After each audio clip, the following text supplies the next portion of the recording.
see the lost car of Loonsdale. So this car it's had a scrapyard for 40 years, and this mill is its original where it was made. So this used to be the old mill where the cars were made. So it's been returned to its original home. So we're going to go see and interview somebody who used to work here. Let's go. This car was originally assembled by Loonside Engineering and was removed to the scrapyard after the factory closing down. Loonside Engineering Factory was developed into Holton Mill, where it was an events and crafts space. Earlier this year, the site manager, Chris Coates, received a surprise phone call. Scrapyard in Kendal found a rather strange car, and they thought it might have originated from Holton. The car's story began with a British MP called Denis Kendall, who wanted to make a post-war people's car, which was a small family car which was affordable for everyone.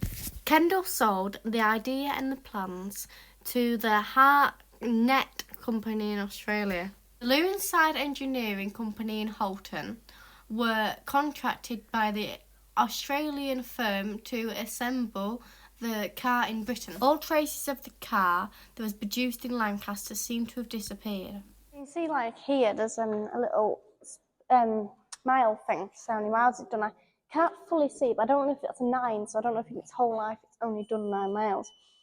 But I mean, the fastest speed it can go is 80 miles an hour, at least it says on there. But I mean, you know, it's pretty nice. I mean, obviously, I know it's a bit damaged, you can definitely say, but at least it's still here. 6 horsepower engine. It was 60 miles an hour. It was made as a family affordable car. So back then cars were absolute fortune. So I suppose it was one that was more easy to buy, more cheaper. I suppose like nowadays you have really expensive cars, but you have the more affordable ones. Like, you know, it said here £150.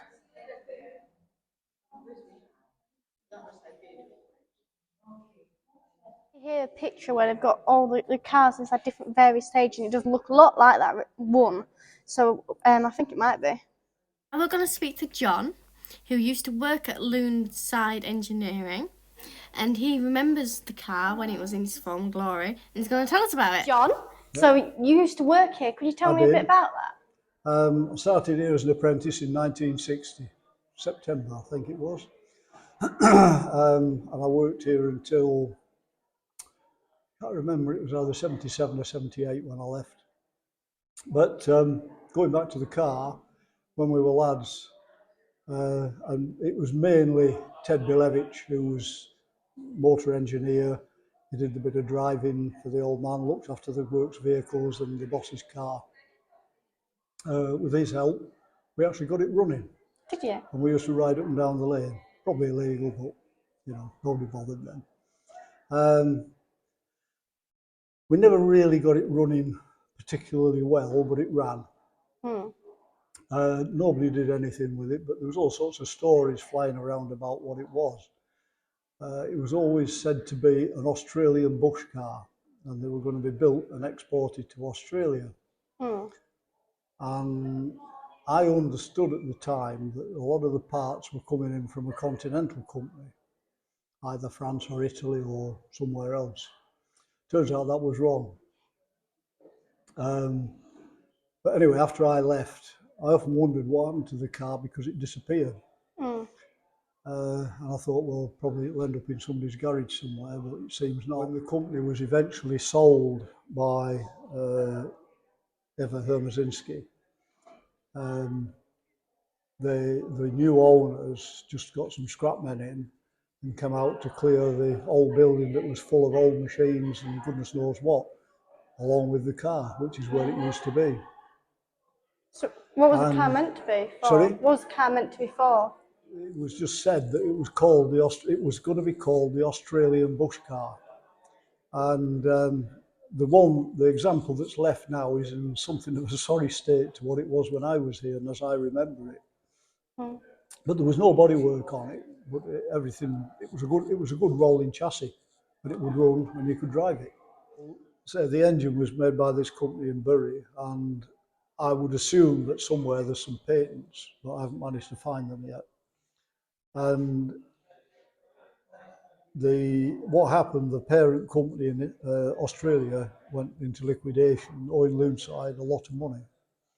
And Eva told me at the time it caused Loonside considerable hardship because they weren't a particularly well-off company. They'd only been going for a few years, and it almost caused the collapse of the company. But anyway, it didn't, and they continued to do well, and they went into aerospace engineering, and the rest really is history.